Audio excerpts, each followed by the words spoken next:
Em 2001, quando uma família pensava seriamente em deixar o Brasil e ir viver na Europa, os planos eram animadores. Até porque parte da família teria emprego garantido em um restaurante na cidade de Parma, na Itália. Só que alguns meses antes da família se mudar, um acontecimento mudou tudo, inclusive o destino de um dos membros da família Terra. Se você já era nascido em 2001, deve se lembrar muito bem do caso que eu vou te contar hoje. Um garoto inocente que estava encantado com o evangelho e só pensava em ajudar o próximo e pregar os ensinamentos bíblicos. Porém, por ter testemunhado um ato pecaminoso do pastor da sua igreja, Lucas Vargas Terra acabou sendo assassinado por pessoas que ele e sua família confiavam. O caso na época chocou todo o país, principalmente pelo fato de que parte do crime aconteceu dentro de uma igreja evangélica, na cidade de Salvador, a capital baiana. Sabe o que me deixa mais indignado nessa história? Apesar de saber exatamente quem cometeu o crime, a justiça nunca foi feita. 20 anos depois, os criminosos estão em liberdade e a família de Lucas ainda recebe diversas ameaças para pararem de manchar a imagem da Igreja Universal do Reino de Deus. Ficou curioso para saber mais detalhes desse caso? Fica comigo, que eu te conto tudo sobre a história do assassinato do menino Lucas Terra.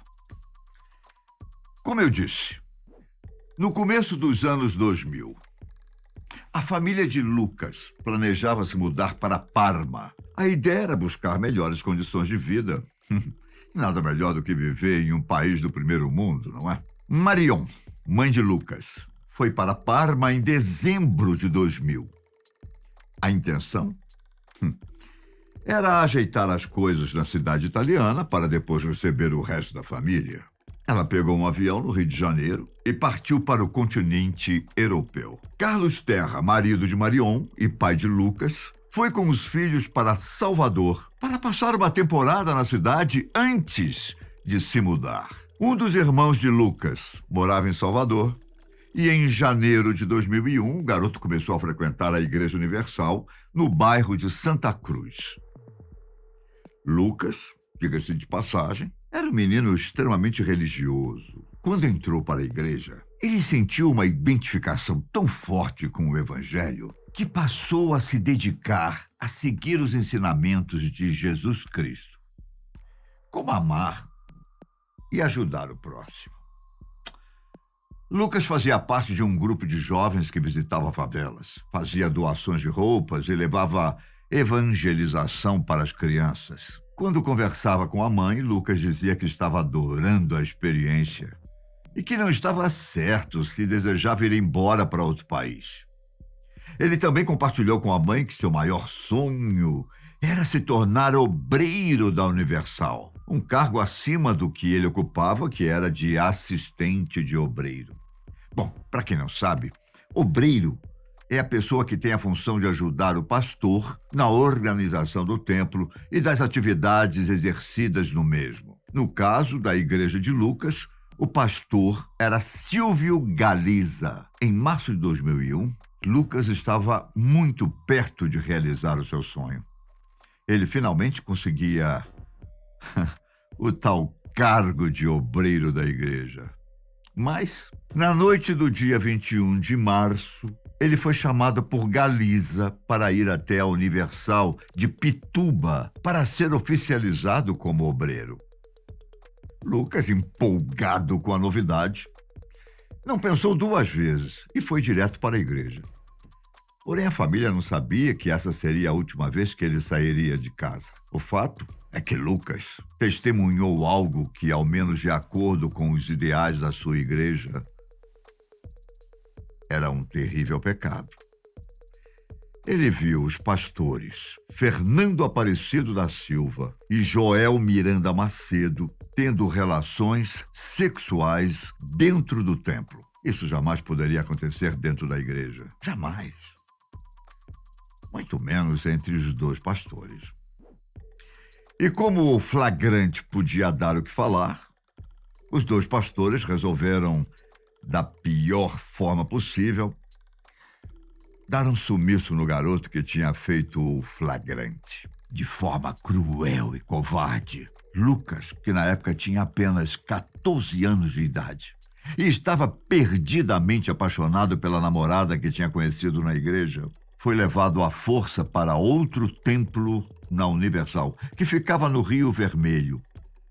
Lá ele foi torturado e abusado sexualmente pelos pastores. Como se isso não bastasse, posteriormente, o garoto foi colocado dentro de uma caixa e, pasmem, queimado vivo. Durante 2 dias, Lucas ficou desaparecido. Seu pai tentava esconder da mãe o desaparecimento do filho, mas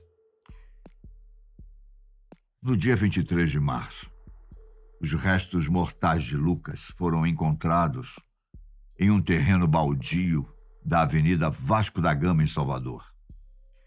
Marion ainda demorou 2 semanas para saber da morte do filho caçula. E assim que soube, pegou um avião e veio direto para o Brasil. E aí, caros amigos? Começou a Batalha da Família. Família Terra, para conseguir encontrar os culpados pelo assassinato de Lucas e colocá-los na cadeia. Marion ainda teve que esperar cerca de 43 dias para fazer o enterro do filho, já que o IML precisava fazer um exame de DNA para identificar o corpo. Enquanto isso, Carlos, o pai de Lucas, fazia protestos na porta do fórum e dava palestras para relatar o caso. A família de Lucas chegou a enviar um pedido de ajuda para a ONU e questionava frequentemente a demora do processo. E como Galiza, pastor de uma igreja de periferia, pagava um time de excelentes advogados para defendê-lo na justiça, você imagina o que aconteceu. Mas a pressão, de certa forma, funcionou, já que o pastor foi a julgamento em junho de 2004. Segundo Marion, foi nessa mesma época que ela e sua família passaram a receber, vocês imaginam, ameaças. Pessoas desconhecidas ligavam para a casa de Marion e falavam para ela deixar a igreja em paz e parar de manchar a imagem da Universal. Apesar das intimidações, a família não desistiu de colocar os assassinos na cadeia. Na verdade, eles passaram a mudar de casa com frequência para tentar fugir das intimidações. Segundo Marion, segundo ela mesma afirmou em uma entrevista recente, desde que o caso foi levado à justiça, a Igreja Universal do Reino de Deus esteve tentando impedir as condenações dos 3 pastores.